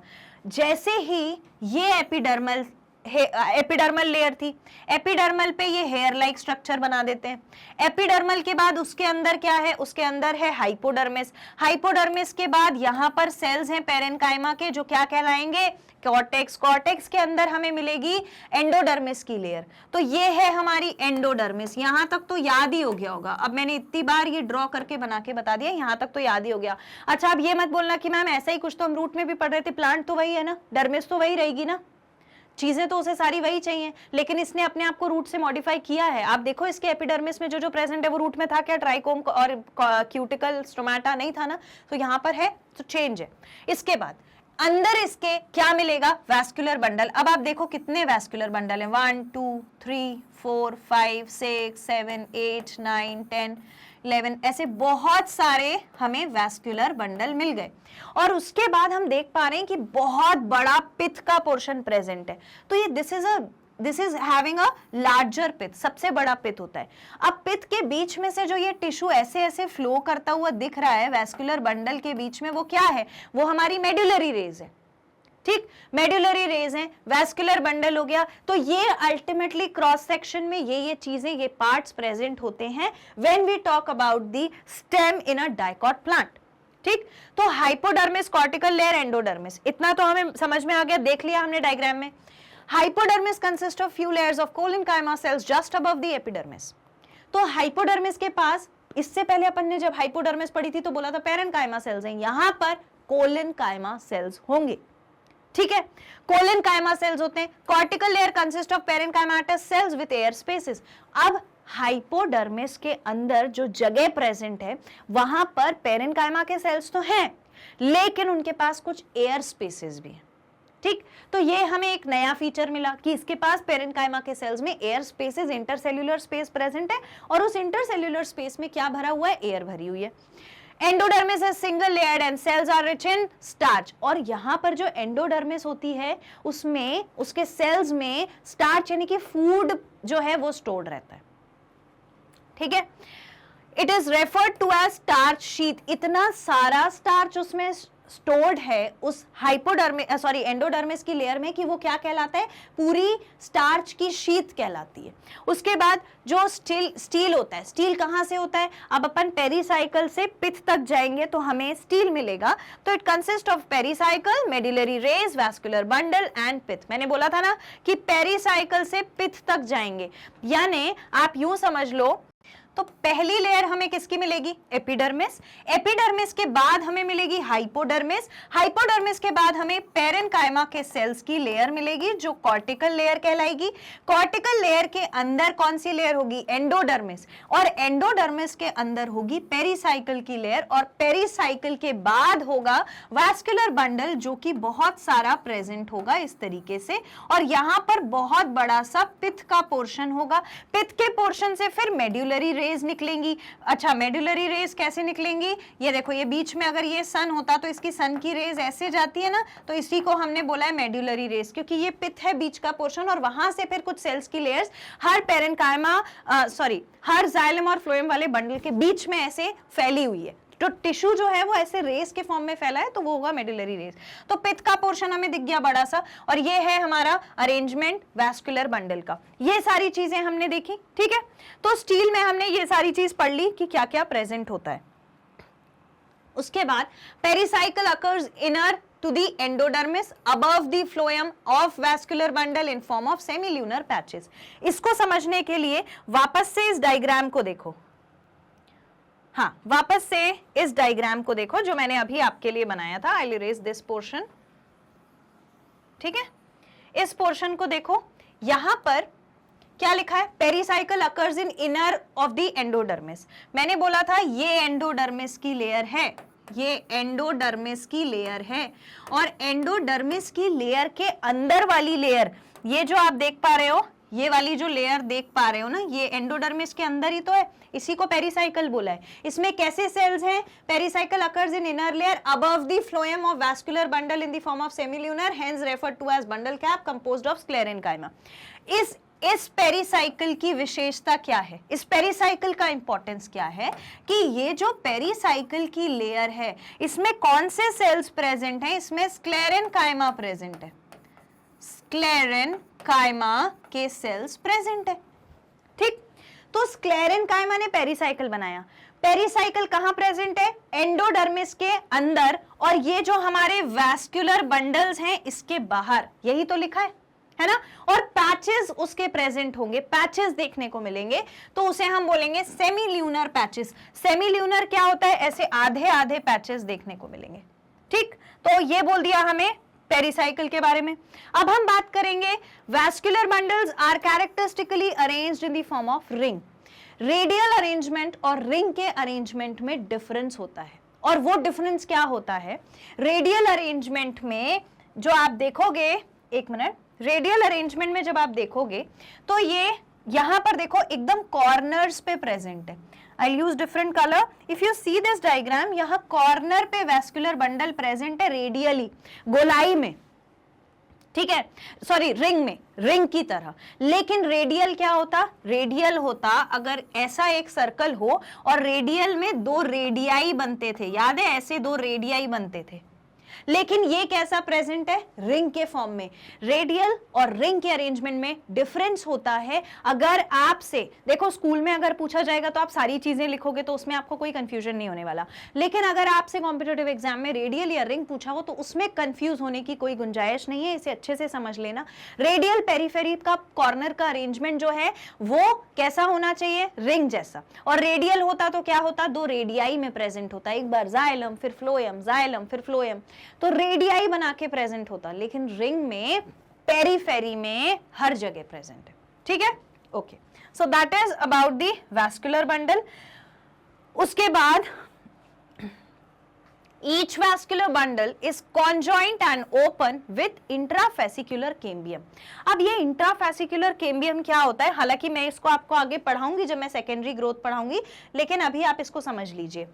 हमने पढ़ा है कि वैस्कुलर बंडल जो है वो ऐसा दिखता है ऐसा, इसमें यहां पर जाइलम और यहां पर फ्लोएम होता है, ठीक, और अगर इसके बीच में कोई डिवाइड करने वाला ग्रोइंग टिश्यू इस तरीके से प्रेजेंट हो, ठीक है, अगर मैं इसे देखूं तो ये सेल्स इसके ऐसे दिखेंगे।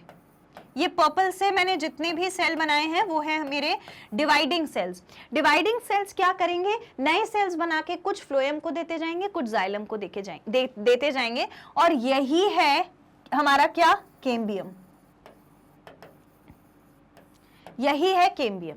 ठीक, तो हमने यहां पर बोला है कि हमारा cambium conjoint and open with intrafascicular cambium, xylem is endarch. Endarch पे मैं बाद में जाऊंगी, पहले मैं आपको इतनी चीज समझा रही हूं ये क्या है। ये जो अरेंजमेंट है जाइलम और फ्लोएम का, इसको बोलते हैं कॉन्जॉइंट अरेंजमेंट।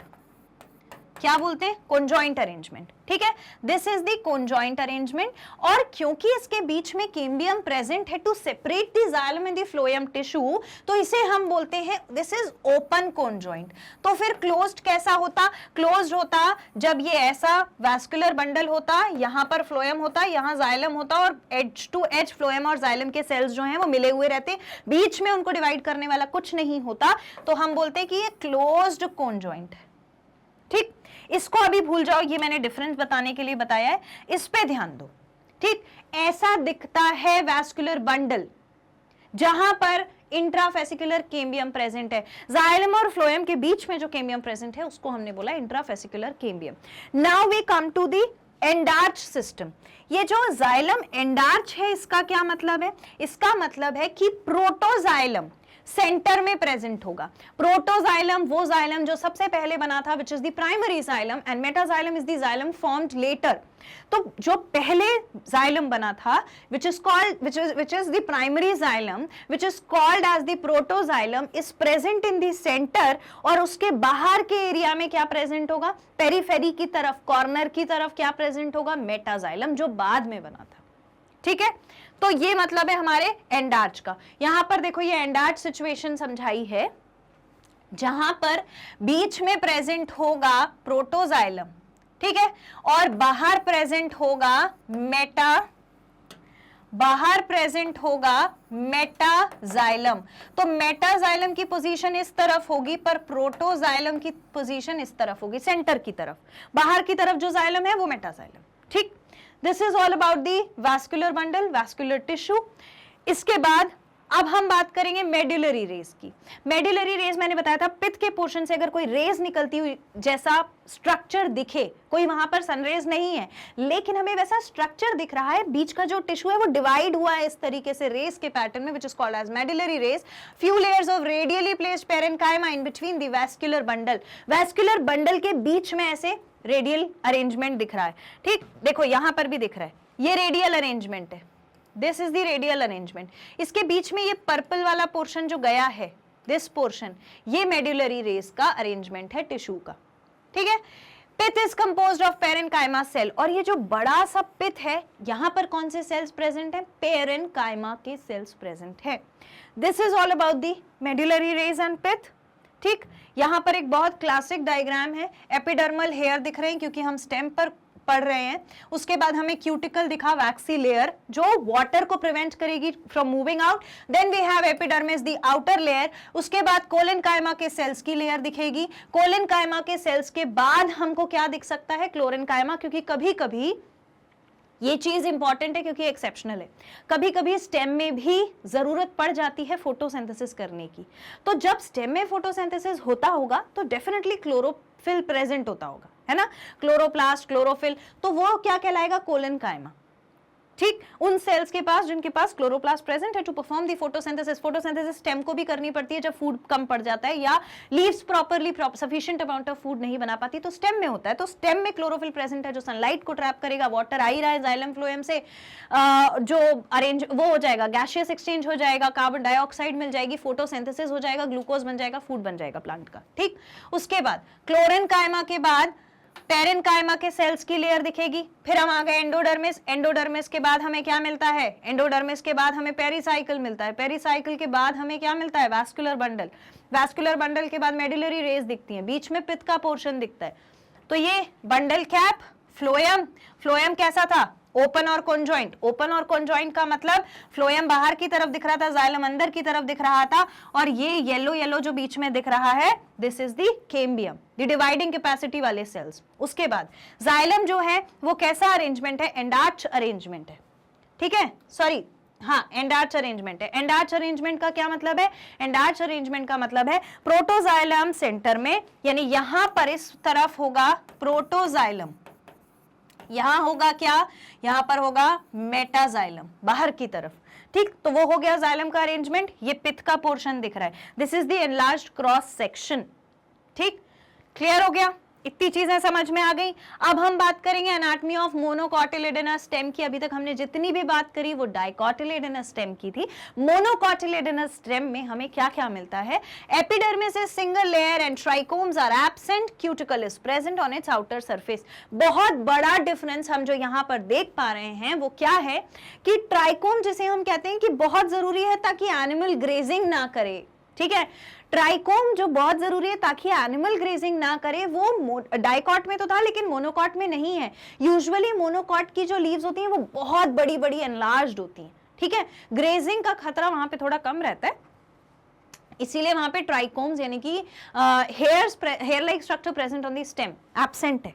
ठीक, हाइपोडर्मिस कंसिस्ट ऑफ 2 और 3 layers of sclerenchyma cells. Hypodermis में स्क्लेरेनकाइमा है, 2 या 3 लेयर में हो सकता है। ग्राउंड टिश्यू पेरेनकाइमेटस होता है, नॉट डिफरेंशिएटेड इनटू कॉर्टेक्स और पिथ। कोई प्रॉपर कॉर्टेक्स, कोई प्रॉपर पिथ नहीं दिखता है, सब कुछ स्कैटर्ड रहता है इसमें।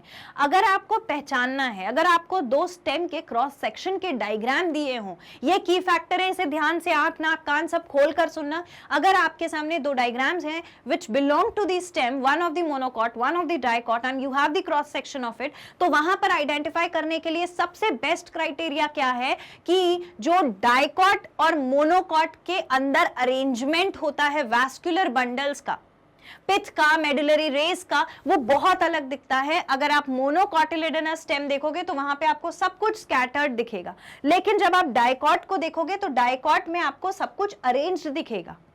यहां पे ऐसा नहीं लग रहा कि हाँ एक एक चीज लेयर बाय लेयर अरेंज्ड है, लेकिन वहीं पर अगर आप इस डायग्राम को देखोगे, if you see this diagram, everything is scattered, scattered लग रहा है ना, तो अगर ऐसा क्रॉस सेक्शन है तो किसका होगा, मोनोकॉट का।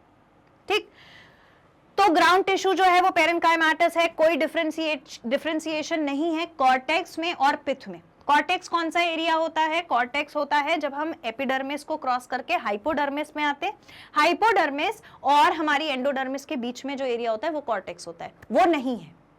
फिर अंदर पिथ का एरिया नहीं, जब हम वैस्कुलर बंडल से पेरिसाइकिल आएगी, पेरिसाइकिल के बाद क्या आएगा अपना वैस्कुलर बंडल, वैस्कुलर बंडल के बाद आता है पिथ, तो पिथ भी नहीं है। Vascular bundles are many and scattered in the ground tissue, they vary in size. अब यहां पर आपको मेरा कंसेप्ट समझ में आ गया होगा। यहां लिखा है ना वैस्कुलर बंडल स्कैटर्ड है, अरेंजमेंट नहीं है ना, रिंग का अरेंजमेंट है ना रेडियल अरेंजमेंट है, it is distributed in different sizes. कहीं पे छोटा सा वैस्कुलर बंडल है, कहीं बहुत बड़ा वैस्कुलर बंडल है, फिर कहीं से छोटा सा है, फिर कहीं बहुत बड़ा है। तो इस तरीके से हैप्हाजार्डली अरेंज्ड है vascular bundle in the monocotyledonous stem. See this diagram, बाहर एपिडर्मिस दिख रही है, आउटर लेयर, ट्राइकोम एब्सेंट है इसलिए ट्राइकोम बना ही नहीं है ना, हाइपोडर्मिस मिलेगी। फिर उसके बाद ये जो आप ये देख रहे हो ये सारे क्या हैं, ये सब वैस्कुलर बंडल है। और वैस्कुलर बंडल में ये जो ग्रीन पोर्शन आपको इसके अंदर दिख रहा है वो इसका ग्राउंड टिश्यू है। आपको याद हो तो मैंने बोला था अगर आप एपिडर्मिस को और वैस्कुलर बंडल को छोड़ दो तो उसके अलावा जितना भी टिश्यू प्रेजेंट होता है वो ग्राउंड टिश्यू होता है। बोला था, ये आपको दिख गया एग्जाम्पल, ठीक। तो ग्राउंड टिश्यू प्रेजेंट है, इसके बाद सब चीज। अब ये जो मोनोकॉट के जाइलम और फ्लोएम के बंडल्स होते हैं, वैस्कुलर बंडल्स, इनकी एक खास बात होती है, एक डिफरेंस होता है, और वो ये होता है कि जो इनके बंडल्स होते हैं, अपन ने देखा था ऐसे ऐसे स्कैटर्ड है, राइट। इन बंडल्स के पास एक कवरिंग होती है, एक शीट होती है बाहर, ठीक है, एक कवरिंग होती है, एक शीट होती है, और वो इस तरीके से इसको एनसर्कल करके रखती है, ठीक। और इस शीट को हम कहते हैं स्क्लेरेनकाइमेटस शीट, स्क्लेरेनकाइमेटस शीट, क्या बोलते हैं इसको, स्क्लेरेनकाइमेटस शीट, ठीक। क्या है इसमें कुछ नहीं है, जो वैस्कुलर बंडल था उसके आसपास स्क्लेरेनकाइमा सेल्स ने एक लेयर बना ली है, उसी को हमने स्क्लेरेनकाइमेटस शीट बोला है। So each vascular bundle is surrounded by sclerenchymatous bundle sheath, ठीक, वो जो मैंने आपको अभी बना के बताई। Vascular bundles are conjoint and closed. Conjoint और क्लोज्ड का क्या मतलब है, अगर ये वैस्कुलर बंडल है, यहाँ जाइलम है, यहाँ फ्लोएम है, तो जाइलम और फ्लोएम बिल्कुल एंड टू एंड इनके सेल्स अटैच रहेंगे, बीच में कोई और डिवाइडिंग सेल कैम्बियम जैसा नहीं होगा, मतलब ये कॉन्जॉइंट और कैसे हैं, closed. And characteristically are protoxylem lacuna is present. Protoxylem lacuna present है, इनका कहने का मतलब है कि ये एंडार्च सिचुएशन में है। एंडार्च सिचुएशन का मतलब क्या होता है कि जाइलम जो सबसे पहले बना था, ठीक है, वो कहां पर होगा, पेरीफेरी की तरफ, सॉरी वो होगा सेंटर की तरफ, और मेटाजाइलम जो बाद में बना था वो पेरीफेरी की तरफ। तो एंडार्च सिचुएशन हम पहले भी पढ़ चुके। एंड लैक्यूने, प्रोटोजाइलम के पास ऐसे बीच में खाली जगह होती है, उसको बोलते हैं प्रोटोजाइलम लैक्यूने, ठीक। तो ये हो गई हमारी किसकी बात, हमारे मोनोकॉट की स्टेम की बात। अब हम जब हमने मोनोकॉट की स्टेम पढ़ ली, मोनोकॉट का रूट पढ़ लिया, डाइकॉट की स्टेम और डाइकॉट का रूट पढ़ लिया, तो अब हम पढ़ेंगे इन दोनों के लीव्स के बारे में। So the thing that we will start now is anatomy of dicotyledonous dorsiventral leaf. Dorsiventral लिखा हुआ है। डॉर्सी वेंट्रल का मतलब होता है, ये मैं आपको कई बार बता चुकी हूं, हर ऑर्गेनिज्म की बॉडी जो होती है, या हर एक चीज का पार्ट, यानी लीफ का पार्ट, हमारी बॉडी, किसी और एनिमल की बॉडी, कोई और प्लांट की बॉडी, उसके दो पार्ट्स होते हैं, एक सामने का पार्ट होता है, एक पीछे का पार्ट होता है। अगर आप लीफ को तोड़ के ले आओ कहीं आसपास से, तो उसमें भी आपको दो पार्ट दिखते हैं, जिसमें से आप आइडेंटिफाई कर लेते हो कि ये सामने का हिस्सा है, ये लीफ के पीछे का हिस्सा है। ऐसा होता है ना, एक जगह थोड़ा लाइट कलर दिखता है, एक जगह थोड़ा डार्क कलर दिखता है। तो किसी भी ऑर्गेनिज्म की बॉडी में जो पीछे वाला हिस्सा होता है वो डॉर्सल कहलाता है, आगे वाला हिस्सा वेंट्रल कहलाता है। हमारी बॉडी में भी ये आगे का हिस्सा क्या है, वेंट्रल, पीछे वाला हिस्सा क्या है, डॉर्सल। और इस लीफ में भी डॉर्सल और वेंट्रल अलग अलग पार्ट्स होते हैं। और क्या होता है, shows three main parts, that is epidermis, mesophyll and vascular structure. Leaf में सबसे इंपॉर्टेंट स्ट्रक्चर है mesophyll structure. It is the structure of cells जहां पर क्लोरोफिल प्रेजेंट होगा। क्लोरोफिल वहां वो जगह है, देखो होगा क्या, ये डायग्राम है, इस डायग्राम में अभी इसकी लेबलिंग मत देखो, मैं समझाऊंगी एक एक चीज। सिर्फ इतना देखो कि ये इसकी डर्मिस रही होगी, है ना, फिर उसके बाद ये कुछ सेल्स रहे होंगे, ठीक, और उसके बाद ये कुछ सेल्स रहे होंगे। तो ये जो बीच में सेल्स हैं, ये मेसोफिल के सेल्स हैं जिनके पास है क्लोरोफिल। अब सनलाइट जब सन से आएगी, लीफ के अंदर जाएगी, तो अब्सॉर्ब कौन करेगा सनलाइट को, मेसोफिल सेल्स जिनके पास क्लोरोफिल प्रेजेंट होगा। और वहां पर जब सनलाइट अब्सॉर्ब हो जाएगी तो स्टोमेटा यहाँ नीचे प्रेजेंट होता है लीफ में, सबको मालूम है, बचपन से पढ़ रहे हैं। स्टोमेटा से एयर चली जाएगी, सनलाइट ट्रैप हो जाएगी, वाटर, जाइलम और फ्लोएम बंडल है प्रोवाइड करने के लिए, तो कार्बन डाइऑक्साइड आ गई, वाटर आ गया, सनलाइट आ गई, क्लोरोफिल था, यहां पर फोटोसिंथेसिस हो जाएगा, सबसे बड़ा फैक्टर, ठीक। अब हम इसके स्ट्रक्चर की बात करते हैं। तो सबसे पहले हमने बोला तीन स्ट्रक्चर है, epidermis, mesophyll, vascular system. Mesophyll अभी खत्म नहीं हो रहा है, मैंने सिर्फ आपको इंट्रोडक्शन दिया है, मैं आपको मेसोफिल के बारे में सब बताऊंगी। पहले हम बात करते हैं एपिडर्मिस की। तो epidermis as usual upper surface पर प्रेजेंट आउटर लेयर होती है। तो अपर सरफेस पर जो एपिडर्मिस होती है उसको बोलते हैं adaxial epidermis. Word adaxial come from the dorsal side, dorsal side पर है तो अडैक्सल, और अगर वेंट्रल साइड नीचे वाले पोर्शन पे जो लीफ के एपिडर्मिस है वो कहलाएगी abaxial. This is for the ventral portion, This is for the ventral portion. So we have two portions in a leaf. ऊपर वाला पीछे बैक का पोर्शन कहलाता है लीफ का डॉर्सल, जिसमें प्रेजेंट है अडैक्सियल एपिडर्मिस, और नीचे वाला पोर्शन जो है, सामने वाला पोर्शन, वो है वेंट्रल, जिसको बोलते हैं अबैक्सियल। तो ये दो पोर्शंस देखने को मिलते हैं। जब आप डाइकोटिलेडोनस लीफ का डायग्राम बनाओगे तो ऊपर जो एपिडर्मिस बनाओगे वो कौन सी बनाओगे? अडैक्सियल। नीचे जो एपिडर्मिस बनाओगे वो कौन सी बनाओगे? अबैक्सियल। ठीक, इतना क्लियर हो गया। तो ये एपिडर्मिस में दो पार्ट होते हैं। इट हैज कॉन्स्पिक्यूअस क्यूटिकल, इसके पास क्यूटिकल भी प्रेजेंट होती है, क्यूटिकल की लेयर प्रेजेंट होती है। क्यूटिकल की लेयर क्या कर रही है? Waxy coating which will prevent the loss of water. अब लीफ में तो ये बहुत जरूरी है, लीफ तो इस तरीके से प्रेजेंट होती है, the surface is expose to the sun, और अगर सन को एक्सपोज है ये सरफेस तो इसमें तो भाई इवेपोरेशन होगा ना। द इवेपोरेशन क्या मतलब कि loss of water in the form of water vapour, जो प्रोसेस लीफ में कहलाता है ट्रांसपिरेशन, तो पानी तो चला जाएगा, तो उसको रोकने के लिए वैक्सी क्यूटिकल की लेयर प्रेजेंट है।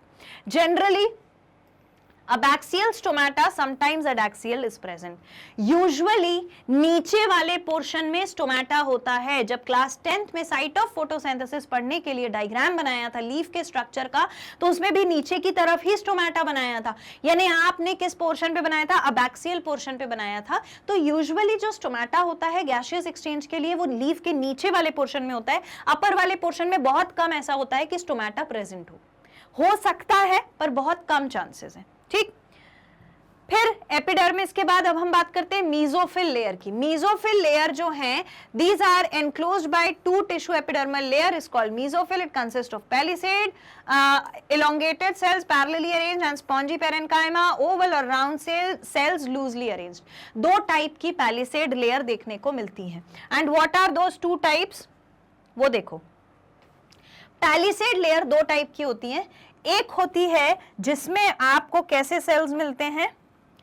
ऐसे सेल्स मिलते हैं,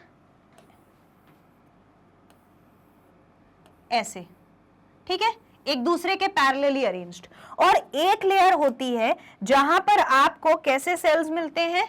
ऐसे। ठीक, तो अब जिसमें पैरेलल अरेंजमेंट दिखे, जिस लेयर में पैरेलल अरेंजमेंट दिखता है उसको हम बोलते हैं पैलिसेड लेयर। पैलिसेड लेयर, और दोनों ही कौन है? मीजोफिल सेल्स हैं।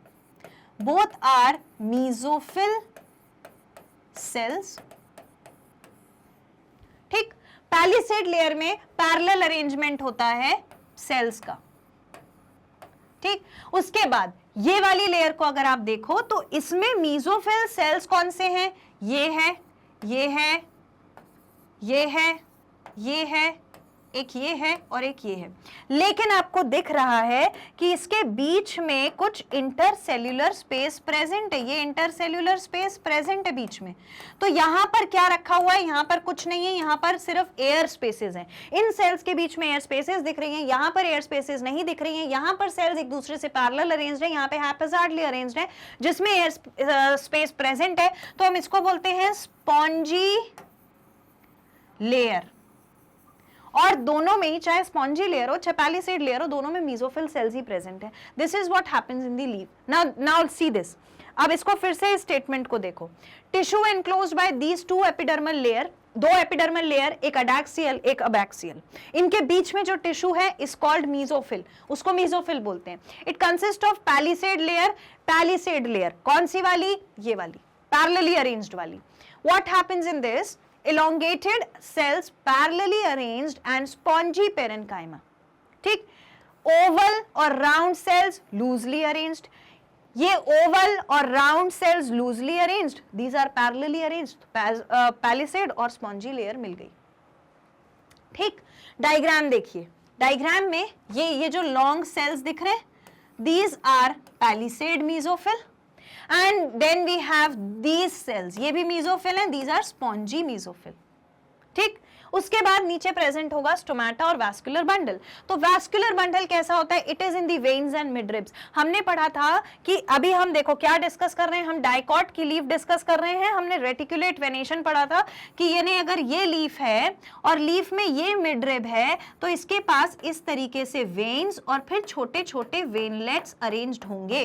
तो ये जो हमारा जाइलम फ्लोएम है वो इन्हीं मिडरिब वेन्स और वेनलेट्स में ही तो मूव करेगा, इन्हीं में प्रेजेंट है। ठीक, तो xylem is adaxial and phloem is abaxial. Xylem ऊपर की तरफ, फ्लोएम नीचे की तरफ, इस तरीके से प्रेजेंट होगा, ये अरेंजमेंट है। ठीक, तो हमें जाइलम और फ्लोएम मिला। यहां पर ये जो डायग्राम है, इस डायग्राम को ध्यान से देखो। इस डायग्राम में आपको क्यूटिकल की लेयर दिख रही है, ये वाली सेल के ऊपर जो लेयर है, this is cuticle layer, the vaccine coating which will prevent transpiration.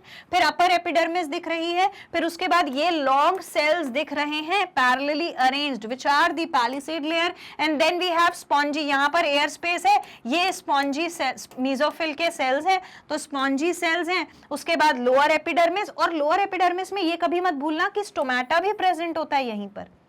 नीचे अबैक्सियल लेयर में, अबैक्सियल एपिडर्मिस में दी स्टोमेटा इज प्रेजेंट, बताया था मैंने अभी थोड़ी देर पहले।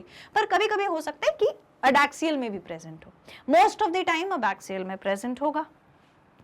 क्लियर हो गया? अब हम बात करेंगे एनाटॉमी ऑफ मोनोकॉटिलेडोनस और आइसोबाइलेटरल लीफ। मोनोकॉट की जो लीफ होती है वो आइसोबाइलेटरल होती है, और डाइकॉट की जो लीफ होती है वो डॉर्सी वेंट्रल होती है, यानी आगे और पीछे का पोर्शन अलग अलग होता है। लेकिन आइसोबाइलेटरल लीफ जो हम मोनोकॉट में देखेंगे, इसका क्या मतलब है? इसका मतलब है आइसो मतलब सेम, बाइलेटरल यानी दो जगह। तो हमें ऊपर और नीचे दोनों तरफ लीफ में एक जैसे पोर्शंस देखने को मिलते हैं, चाहे वो ऊपर की एपिडर्मिस हो चाहे वो नीचे की एपिडर्मिस हो। दोनों के एपिडर्मल स्ट्रक्चर्स में हमको सिमिलर स्ट्रक्चर्स देखने को मिलेंगे, तो we call it as isobilateral leaf. इतना समझ में आ गया? इतना याद रहेगा? ठीक। Transverse section of isobilateral leaf shows, जब हम आइसोबाइलेटरल लीफ को ट्रांसवर्स बीच में से कट कर दें, अगर ये ही लीफ थी मेरी तो मैं इस लीफ को ऐसे बीच में से कट कर रही हूं और इसको खोल दिया, तो मुझे क्या मिलेगा? Upper and lower epidermis, number of stomata is almost equal on both surface. देखो अभी मैंने आपसे बोला था कि ऊपर के एपिडर्मिस और नीचे की एपिडर्मिस में एक जैसे स्ट्रक्चर्स प्रेजेंट होंगे, बिल्कुल एक बराबर। तो जितने स्टोमेटा नीचे हैं उतने ही ऊपर की लेयर में भी स्टोमेटा प्रेजेंट होंगे। तो stomata present on both the sides, on both the epidermis. In grasses certain cells on the adaxial epidermis along the veins are modified into large empty colorless cells called as bulliform cells which cause the leaf curl inward to minimize water loss। देखो जो leaf होती है grass की, आपने देखा होगा grass की leaf जो है वो कर्ल कर जाती है, ठीक है, मुड़ जाती है। और वो जो कर्ल करने का उसका क्राइटेरिया आया वो कहां से आया? उसके पास एक स्पेशल सेल थे जो बुलिफॉर्म सेल्स कहलाते हैं। और ये इनवर्ड जो कर्ल हो रही है ये क्यों हो रही है? ताकि वाटर लॉस कम हो, ट्रांसपिरेशन कम करने के लिए। देखो जितना बड़ा अपन क्या करते हैं घर में, मान लो फॉर एग्जांपल घर में आपने आपके वॉशिंग मशीन से आपने क्लोथ्स को वॉश किया, ठीक है, समझ लो उसमें ड्रायर नहीं था, आपने नॉर्मली वॉश किया या आपने हाथ से वॉश किया, आप उस क्लोथ को लेके जाओगे। ऐसा क्यों नहीं होता कि आप उस क्लोथ को ले जाके ऐसे ही टांग देते हो? ऐसे तो नहीं टांगते हो, आप क्या करते हो? उसको लेके जाओगे, उसका पानी हटाओगे, पानी हटाने के बाद उसका सरफेस एरिया इंक्रीज करके उसे फैला के सुखाते हो। कोई भी चीज जब हमें सुखानी होती है धूप में तो हम उसे स्प्लिट कर देते हैं, फैला देते हैं, राइट? तो ऐसा क्यों करते हैं? ताकि सरफेस एरिया बढ़ जाए। अब इस लीफ ने क्या किया, अगर खुली रहती तो सरफेस एरिया बड़ा रहता, ज्यादा ट्रांसपिरेशन होता, तो ये मुड़ गई। इसने क्या किया? कर्ल कर गई। कर्ल कर किसने कर्ल कराया? बुलिफॉर्म सेल्स ने। कर्ल क्यों हुई? ताकि सरफेस एरिया कम हो जाए और वाटर लॉस ना हो सके, to minimise the water loss. ठीक, उसके बाद mesophyll is homogenous and consist of only one spongy parenchyma. Homogenous का मतलब क्या होता है? एक जैसे। तो मेसोफिल यहां पर एक जैसी है, और वो कैसी है? स्पॉन्जी। स्पॉन्जी मतलब एयर स्पेसेस बीच में प्रेजेंट होंगी। देखो यहां पर एयर स्पेसेस दिख रही है ना, एक जैसा, मतलब रेगुलर अरेंजमेंट हमको मिलेगा, ठीक है, मेसोफिल सेल्स का। तो हम बोलेंगे कि वो होमोजेनस है। Venation, parallel venation in the leaf is reflected in near smaller sizes of vascular bundle except that of the main vein, vascular bundles are conjoined। अगर आप बीच की वेन को छोड़ दो, मोनोकॉट की लीफ ऐसी होती है कि बीच में ये मिडरिब है, मिडरिब बना दी। अब मैं दूसरे कलर से इसकी वेन्स बना देती हूँ। ये इसकी वेन्स इस तरीके से एक दूसरे से पैरेलल होती हैं। तो ये मिडरिब जो होती है इसमें, यानी मैं इसको थोड़ा ब्रॉड करूं अगर, so that you can visualise, ये वाली ये मिडरिब जो होती है, मिडरिब में वैस्कुलर बंडल जो है वो कैसा होता है, कॉन्जॉइंट होता है। कॉन्जॉइंट का क्या मतलब है, ऐसा वैस्कुलर बंडल, यहां पर जाइलम, यहां पर फ्लोएम। कोई दिक्कत है इसमें? नहीं है, क्लियर। तो पैरेलल वेनेशन वाली लीफ होती है, डेफिनेटली मोनोकॉट में पैरेलल वेनेशन होता है। वेनेशन मतलब क्या होता है, मैं एक बार और बता देती हूँ। वेनेशन होता है arrangement of veins and veinlets inside the leaf. So parallel venation is reflected in near similar sizes of vascular bundle। और हर वेन में एक जैसे साइज के वैस्कुलर बंडल होंगे, सिर्फ बीच की वो जो लेयर थी, सिर्फ बीच की वो जो लेयर थी उसमें क्या होगा, हाँ ये वाला डायग्राम देखो, ये जो है ना सिर्फ इसका वैस्कुलर बंडल डिफरेंट होगा, बाकी सारे वेन्स में एक जैसे साइज के वैस्कुलर बंडल होंगे और बीच में जो वैस्कुलर बंडल है वो कॉन्जॉइंट है, यानी यहाँ जाइलम और यहाँ फ्लोएम। क्लियर हो गया? तो ये है इसके वैस्कुलर बंडल का अरेंजमेंट। एक बार हम डायग्राम फिर से रिव्यू कर लेते हैं। हमने पढ़ तो लिया है, समझ लिया है, डायग्राम देखो। सबसे पहले अपर एपिडर्मिस और लोअर एपिडर्मिस। ये अपर एपिडर्मिस है, ये वाली लेयर, ठीक, और ये लोअर एपिडर्मिस है, नीचे वाली लेयर, ठीक। अब आप इन दोनों एपिडर्मिस को अगर ध्यान से देखोगे तो यहां पर देखो स्टोमेटा दिख रहा है, यहां पे भी स्टोमेटा दिख रहा है। स्टोमेटा से क्या होगा, गैसियस एक्सचेंज होगा। अंदर चलेंगे तो सिर्फ मीजोफिल टिश्यू है। वहां पर अपन ने क्या पढ़ा था, डाइकॉट में पैलिसेड लेयर पढ़ी थी, स्पॉन्जी लेयर पढ़ी थी। पैलिसेड लेयर में मीजोफिल सेल्स पैरेलली अरेंज्ड, और स्पॉन्जी लेयर में कॉन्सेंट्रिक सर्कल्स के फॉर्म में जो मीजोफिल सेल है वो एयर स्पेसेस के साथ प्रेजेंट है। लेकिन यहां पर मीजोफिल प्रेजेंट है, मीजोफिल टिश्यू हर जगह। देखो ये पूरा मीजोफिल है, ठीक है, सारे ये सारे जिसमें ये बना हुआ है ये सब सेल्स मीजोफिल के सेल्स हैं। इसके अलावा क्या है, इसके अलावा जाइलम और फ्लोएम है। तो ये यहाँ पर आपको जाइलम दिख रहा है, ये यहाँ पर फ्लोएम का अरेंजमेंट दिख रहा है। और बहुत इंपॉर्टेंट एक चीज इसमें क्या है, बुलिफॉर्म सेल्स। ऊपर के सेल्स में अगर आप ये एपिडर्मिस की लेयर बना रहे हो तो यहाँ पर बीच में कुछ बुलिफॉर्म सेल्स होते हैं which curl up the leaf, ठीक है, to reduce the surface area for transpiration, वो जरूर बनाना है। क्यूटिकल क्या काम करता है, वैक्सी लेयर, वो मैं आपको बता चुकी हूँ। बंडल शीथ दिख जाएगी। बंडल शीथ क्या होती है, जब जाइलम और फ्लोएम, यहाँ पर आपको दिख रहा है कि जाइलम है, यहाँ पर दिख रहा है कि फ्लोएम है, तो इसके बाहर एक स्क्लेरेन कायमा की लेयर है। स्क्लेरेन कायमा की लेयर है तो वो आउटर कवरिंग क्या है, सिर्फ शीथ बना रही है स्क्लेरेन कायमा के सेल्स से, ठीक है। That is all about the leaf in the monocot. यहां पर हमने 3 बहुत इंपॉर्टेंट टॉपिक्स इस चैप्टर के कंप्लीट किए हैं with respect to monocots and dicots. पहले हमने पढ़ा टिश्यूज के बारे में, फिर हमने पढ़ा मोनोकॉट और डाइकॉट की रूट, मोनोकॉट और डाइकॉट की स्टेम, मोनोकॉट और डाइकॉट की लीफ। इन सबके स्ट्रक्चर्स हमने पढ़ लिए। नेक्स्ट सेशन में हम क्या पढ़ेंगे, हम पढ़ेंगे सेकेंडरी ग्रोथ क्या होती है, ठीक है। So we'll discuss about the secondary growth. इतना मैं उम्मीद करती हूँ आपको समझ में आ गया होगा। आपको जो वीडियोस हैं वो प्रॉपरली मिल सके, इसलिए मैग्नेट ब्रेन्स ने आपकी सुविधा के लिए इन सारे वीडियोस को अरेंज कर दिया है सीक्वेंस में। हमारी official website that is www.magnetbrains.com और हमारा ऐप जो कि अवेलेबल है प्ले स्टोर पर, उन दोनों में ही आपको क्या करना है, आपको टाइप करना है www.magnetbrains.com, ऑफिशियल पेज ओपन होगा, वहां आपको एक हेडिंग मिलेगी टॉप कोर्सेज को एक्सप्लोर करने के लिए, उस पर क्लिक करिए। वहां पर आप देखोगे तो आपको CBSE English medium, Hindi medium, spoken English, NTSC, olympiad, UP board सब कुछ मिलेगा। उसको देख लेना। उसको देखने के बाद जो भी क्लास का हमको पढ़ना है हमने वो सिलेक्ट कर लेना है। जैसे कि हम एनसीईआरटी एग्जाम्पलर पढ़ रहे हैं, आपको वहां एक ऑप्शन मिलेगा एनसीईआरटी एग्जाम्पलर 6 to 12, उसको सिलेक्ट करिए। वहां पर सारे सब्जेक्ट्स के सारे टीचर्स का आपको वो मिल जाएगा, ठीक है, सीक्वेंस में वीडियोस। अब उस पर क्लिक करिए। जैसे हम बायोलॉजी पढ़ना है तो हमने ये वाले फोल्डर पे क्लिक किया, वॉच नाउ किया। जैसे ही वॉच नाउ करेंगे ऐसा पेज ओपन होगा। यहाँ पर पूरी डिटेल्स दी हुई है, this course covers the following लिखा है, पूरी डिटेल्स दी हुई है इस पर्टिकुलर सेक्शन में क्या क्या प्रेजेंट है। और यहाँ वॉच चैप्टर वाइज वीडियोज हैं। अगर आप इसको स्क्रॉल करोगे नीचे सीक्वेंस में आपको हर चैप्टर के वीडियोज मिल जाएंगे, क्वेश्चन आंसर्स मिल जाएंगे। आप उसे वॉच नाउ करोगे, वीडियो इस तरीके से आपके सामने प्ले होने लगेगा, ठीक है। Okay, now I think, I hope, मुझे लगता है आपको सारी चीज़ें क्लियरली समझ में आ गई होंगी। और अगर आ गई हैं तो मुझे डेफिनेटली वीडियो लाइक करके ज़रूर बता देना कि आपने चीज़ों को समझ लिया है, so that we can connect. कोई भी चीज पूछनी है आप कमेंट सेक्शन में आराम से पूछ सकते हो, I reply to it. Subscribe कर लेना चैनल को ताकि कोई भी नोटिफिकेशन इंपॉर्टेंट मिस ना हो। एग्जाम से लेकर डेली रूटीन से लेकर आपकी जो भी पढ़ाई के बारे में चीजें हैं सब कुछ अवेलेबल है, कोई भी नोटिफिकेशन मिस नहीं होना चाहिए, that is important for you. और इसे शेयर कर दीजिएगा अपने सारे फ्रेंड्स और सिबलिंग्स के साथ। मैं मिलूंगी आपसे नेक्स्ट सेशन में। Thank you.